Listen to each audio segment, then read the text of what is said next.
க்யூட்டாக ஒரு சீன் இருந்துச்சு. அது வந்து எனக்கு வந்து லாஜிக் படி எனக்கு இடிச்சிச்சு. சார் லாஜிக்லாம் இந்த மாதிரி நான் ரியாக்ட் பண்ண மாட்டேன் சார். நீ லாஜிக்கை விட்டுரு, நீ லாஜிக் இல்லாமல் நீ ரியாக்ட் பண்ணி. I think anybody who worked with Sundar C sir வந்து அந்த செட்டுக்கு போனாலே தெரியும், அங்கே ஃபன்னுங்கிற எலிமெண்ட்டுக்கு குறைச்சமே கிடையாதுங்க. இந்த படம் was my first commercial film. நான் படம் போது this was my second film. சரி ஃபர்ஸ்ட் வாட்டி பாடி கேட்டாச்சு. அதுக்கப்புறம் செட்டில் வந்து அந்த வாய்ஸை போட்டு அந்த கேட்கும்போது நானும் பிருந்தா மாஸ்டரும் அழுதுட்டே இருந்தோம். ஐயோ ஸ்வரமே இல்லாமல் இந்த பாட்டு போயிட்டு எப்படி இந்த படத்தை நம்ம பண்ண போகிறோம்னு சொல்லிட்டு காலனி சீன் மாதிரி ஒரு காமெடி ஒரு பிட் இருந்துச்சு. வரும் விடாமுயற்சியாக வெயிட் பண்ணிட்டு இருந்த ஒரு படம் வரல, பட் வருமா அப்படின்னு எதிர்பார்க்காத ஒரு படம் வந்திருக்கு. ஸோ இந்த வைப்பு வந்து இப்போ ஃபுல்லாக பயங்கரமாக ஸ்ப்ரெட் ஆகி இப்போ புக்கிங்ஸ்லாம் வேறு பரபரன்னு போயிட்டு இருக்கு. ஸோ எப்படி இருக்கு உங்களுக்கு இந்த ஃபீல்? இன்னும் இந்த படம் வந்து நாங்கள் பண்ணும் போதே வந்து வி நியூ சில படங்கள் வந்து அந்த ஃபீலிங் ஆல்ரெடி வரும்ல. அதாவது இட்ஸ் ஒரு ஃபார்முலா செக் மாதிரி. You know that one particular film is got எவ்ரி திங். அதாவது ஒரு ஃபுல் அண்ட் ஃபுல் ஃபேமிலி என்டர்டெய்னர்னு சொல்லும் போது அந்த படம் வந்து it's got all the qualities. And moreover I think இப்போ இந்த காலத்தில் வந்து அந்த விண்டேஜ் சினிமாங்கிறது வந்து பெருசாக வரல. நம்ம அந்த ஃபேமிலி அப்புறம் அந்த ஊர் பக்கம் போகிறது அதெல்லாம் கொஞ்சம் கம்மி. இப்போ இப்போலாம் கொஞ்சம் ஹைடெக் ஆகிடுச்சு படம்லாம். ஸோ அந்த விதத்தில் வந்து நிறைய பேர் வந்து இப்போ விண்டேஜ் படம் பார்க்கணுன்னு ஒரு ஆசை இருக்கும். லைக் நான் அப்பா கிட்ட சொல்லப்போ சூரியவம்சம் படம் படமே வரல இல்லை அந்த மாதிரிலாம். ஸோ அந்த ஒரு ஃபீல்டில் வந்து மதகஜராஜா வந்து அப்போ எடுக்கும் போதே வந்து it is lot of family and இன்னும் பெரிய ஸ்டார் காஸ்ட் அதெல்லாம் இப்போ அவ்வளோவா பார்க்குறது இல்லை நம்ம. ஸோ அது இருக்கும்போது அந்த டைம்லேயே வந்து we had a very good feeling about the film when it was being shot. And when it didn't release, obviously எல்லாருக்கும் வந்து we were all upset that it didn't, because I think release இருக்கு வந்து it didn't release. So இப்போ கேட்கும் போது it's ஒரு blast from the past மாதிரி. It's nice, it's really exciting, and to see the entire buzz around the film is so nice. I mean யதார்த்தமாக நடந்தக்கூடிய ஒரு பஸ்ஸாக இருக்குது. எதுவுமே வந்து எல்லாமே ஆர்கானிக்காக இருக்குது. So lot of people waiting for watch the film. நான் அதில் வந்து ஒருத்தங்க, பிகாஸ் நானே அந்த படத்தை பார்க்கல. So I am also waiting to watch the film. Okay, so இப்போ நீங்கள் வந்து உங்களோட கேரக்டரை பற்றி சொல்லணும்னா பாலா சாரே பயங்கரமாக பிடிச்சி ரோஸ்ட் பண்ணுறாங்க. ஸோ அப்படி இருக்கும்போது இந்த படம் பயங்கர ஃபன் மோடில் வேறு இருக்குது. So on screen and off screen நீங்கள் பண்ண ஃபன்னான சம்பவங்கள் ஏதாச்சும் ஒரு சிறப்பான சம்பவம்? I think anybody who work with Sundar C sir வந்து அந்த செட்டுக்கு போனாலே தெரியும், அங்கே ஃபன்னுங்கிற எலிமெண்ட்டுக்கு குறைச்சமே கிடையாதுங்க. And plus அந்த டைம் வந்து Santhanam சர்னால் also was there. So it was a big group. Like generally வந்து ஒரு big group. I remember சாயங்கால டைமில் வந்து we all playing, used to play cards, used to play badminton, அப்புறம் ஏதாச்சும் ஒரு கேம்ஸ் ஏதாச்சும் ஒன்று நடந்துக்கிட்டே இருக்கும் அந்த செட்டில். பிகாஸ் ஆல்வேஸ் கொஞ்சம் பரபரப்பாக கொஞ்சம் ஒரு fun. And all of us I think end of the day we were all friends இல்லையா. Anjali was there, I was there. So it was a big ஒரு ஃப்ரெண்ட்ஸ் குரூப் வந்து வாங்க மச்சான் இன்னைக்கு போய் கிளாஸுக்கு போகலாம் சொல்லி இன்னைக்கு என்ன கிளாஸ் சொல்லிட்டு அந்த மாதிரி ஷூட்டிங் பண்ணுற மாதிரி தான். It was a big feel, but it was very nice and lot of fun. Okay, so ஒவ்வொரு ப்ராஜெக்டில் ஒர்க் பண்ணும்போது ஏதாச்சும் ஒரு டேக்அவே நம்ம எடுத்துப்போம் இல்லையா. ஸோ அந்த மாதிரி இந்த மதகஜராஜா படத்துலேருந்து நீங்கள் எமோஷ்னலாக எடுத்துக்கிட்ட ஒரு டேக்அவேனா அது என்ன? இமோஷனல் கிடையாது, பட் எனக்கு இந்த படம் was my first commercial film. நான் படம் போது this was my second film. போடப்படியா ரிலீஸ் ஆகிடுச்சு. அதுக்கப்புறம் தான் வந்து மதகஜராஜா நான் சைன் பண்ணேன்.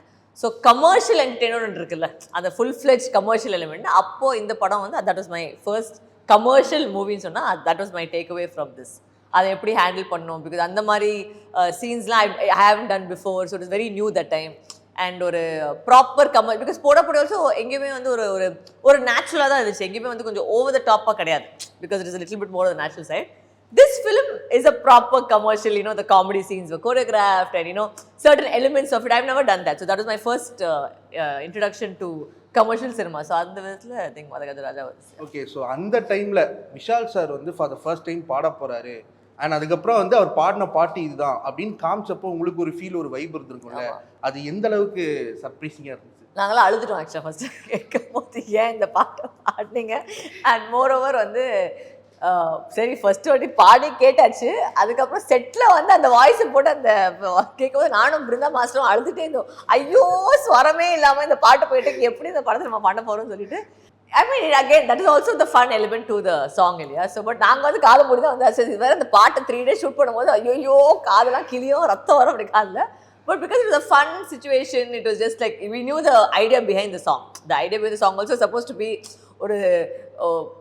ஒரு ஃபன்னியான வேலை தான் வந்து அந்த சாங்கே கோரியோகிராஃப் பண்ணது ப்ளஸ் பாடுனதும். So it was fine. Okay, இப்போ பார்த்தீங்கன்னா ஆக்டர் சந்தானம் வந்து ஹீரோ அந்த மாதிரி ஒரு மூட்ல ட்ராவல் பண்ணிருக்காரு. பட் இந்த படம் எப்படின்னா ஜனங்களோட த மோஸ்ட் ஃபேவரட் சாண்டா ஜோன்ல இருக்கு. ஸோ அந்த வைப்ஸ் பத்தி சில வார்த்தை. No, I think this was in his peak of his career, like அந்த டைம்ல வந்து, and it's like they said, the word for the whole movie I think is vintage. Everybody is there in their vintage element, whether it's Vishal or whether it's Anjali, whether it's me, to Santhanam. So he was in his peak of his comedy at that point of time. So நாங்கள் actually சில scene வந்து பார்த்தா நானே சிரிச்சுக்கிட்டு இருப்பேன். என்னைய இப்போ ட்ரெயிலெலாம் கட்டில் பார்க்கும்போது சார் எதுக்கு நாங்கள் சிரிச்சுக்கிட்டு இருக்கோம் அவர் பேசிகிட்டு இருக்கும்போது ஆல்ரெடி என்னையே அறியாமல் அங்கே சிரிப்பு வந்துக்கிட்டு இருக்கு எனக்கு. So that time there were a lot of elements like that. So we had to control our laughter when the shot was happened. He was very funny in the film. Okay, இந்த படம் release ஆகிற டைமில் இருந்த வரலட்சுமி கிட்ட இப்போ இருக்கிற வரலட்சுமி வந்து இந்த படத்தை பற்றியோ இல்லை அவங்க கெரியரை பற்றியோ ஏதாச்சும் ஒரு வார்த்தை சொல்லணும் அப்படின்னா அது என்ன வரும்? விண்டேஜ். அதுதான் நான் சொல்ல முடியும். பிகாஸ் அந்த டைமில் வந்து our path was little different. The idea of cinema was little different. So வந்து நம்ம இப்படி பண்ணாதான் வந்து அந்த ஆக்சிஸில் போகணும்னு சொல்லி ஒரு மைண்ட் செட்டில் தான் நான் ஒரு படம் ஒத்துக்கு நம்ம போவோம். ஸோ அந்த டைமில் வந்து ஸோ ஹீரோனா பண்ணாதான் வந்து ஒரு பேர் வாங்க முடியும்னு சொல்லி அந்த டைமில் ஒரு தாட் ப்ராசஸ் இருக்கும்ல 12 years பேக் அந்த மாதிரி தான் யோசித்தோம். But obviously time has changed and I have also as an actor evolved, hopefully better actor now. So அந்த டைம் எனக்கே ஒரு மாதிரி ஐயோ என்னதான் பண்ணியிருக்கேன் இந்த படத்துலன்னு தெரியாமல் இருக்கு. Because it is my second film and it is a commercial film. So நானே போய் யோசிச்சிருக்கேன் என்னெல்லாம் பண்ணதில்ல எப்படி இருக்குன்னு எனக்கே தெரியல. பட் இட் வாஸ் ஆல் இந்த part of the game, it is all part of fun and everybody knows that it's 12 years back. So அந்த விதத்தில் வந்து ஐ திங்க் இதில் புதுசாக வந்து நாங்கள் வந்து ஏதோ ஷாக்கிங்கான விஷயம்லாம் கிடையாது. எல்லாருக்கும் தெரியும் 12 வருஷம் 12 வருஷத்துக்கு முன்னாடி பண்ண படம். ஸோ அந்த அளவுக்கு என்ன இருக்குமோ அந்த அளவில் இருக்குது. அதுக்கு நம்ம இப்போ இருக்கிற கரண்ட்டுக்கு வந்து அது கம்பேர் பண்ண முடியாது. It's a totally different thing. But having set that it's still a full fledged entertainer. That is the beauty of that film. Okay, so இந்த படத்தில் 2 லெஜெண்ட்ஸ் ஒர்க் பண்ணியிருக்காங்க, Manobala sir and Manivannan. So அவங்க வந்து இப்போ இந்த மொமெண்ட்டில் பட் ஸ்டில் அவங்க கூட work பண்ணி. That was my first time I worked with Manobala sir and Manivannan sir, and I was a big fan of Manivannan sir because அப்பா படத்துல நான் பார்த்துருக்கோம் இல்லையா. So to work with him it was like a very, every time when a young actor works with a legendary actor you always have that ஒரு சந்தோஷம் இருக்கும் இல்லையா. And plus Manobala sir first time அங்கே தான். And அதுக்கப்புறம் நான் Manobala sir கொன்றால் பாவம் அந்த மாதிரி படத்துலலாம் கொஞ்சம் ஒர்க் பண்ணியிருந்தேன்.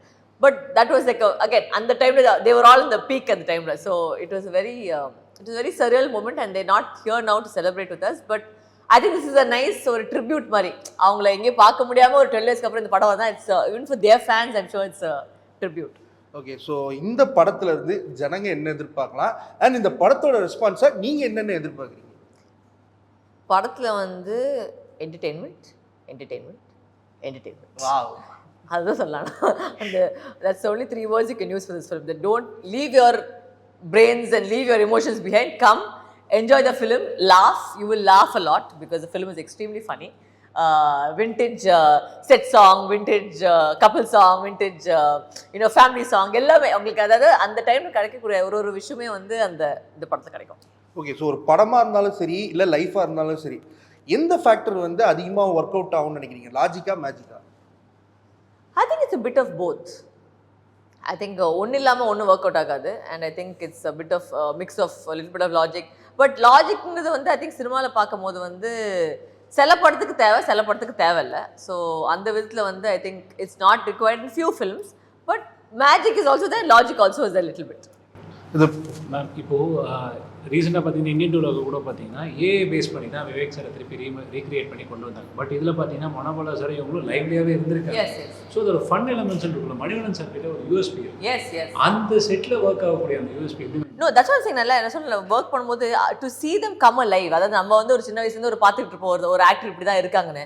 பட் அவங்க லைவ்ல அவங்களோட ஒர்க்கிங் ஸ்டைல், அவங்க எப்படி இருக்காங்க, எப்படி அதை ஃபாலோ பண்ணுறாங்க, எப்படி பண்ணுறாங்கன்னு பார்க்கும்போது நம்மளுக்கு ஒரு லேர்னிங் கர்வ் தானே அது. இட்ஸ் லைக் ஒரு பக்கம் வந்து ஒரு அமேஸ்மெண்ட்டில் பார்த்துக்கிட்டு இருப்போம், ஒரு பக்கம் வந்து லைக் எப்படி அவங்க இப்படி இந்த மாதிரி ட்ரான்ஸ்ஃபார்ம் ஆகிறாங்க. Because Manivannan sir so sweet will be sitting one corner. இப்போ வரைக்கும் நல்லா ஞாபகம் இருக்குது. ஒரு பாய் போட்டு ஒரு வேஷ்டி கட்டிட்டு அங்கே உட்காந்துறாரு. ஏன்னா அதில் ஒரு காலனி சீன் மாதிரி ஒரு காமெடி ஒரு பிட் இருந்துச்சு.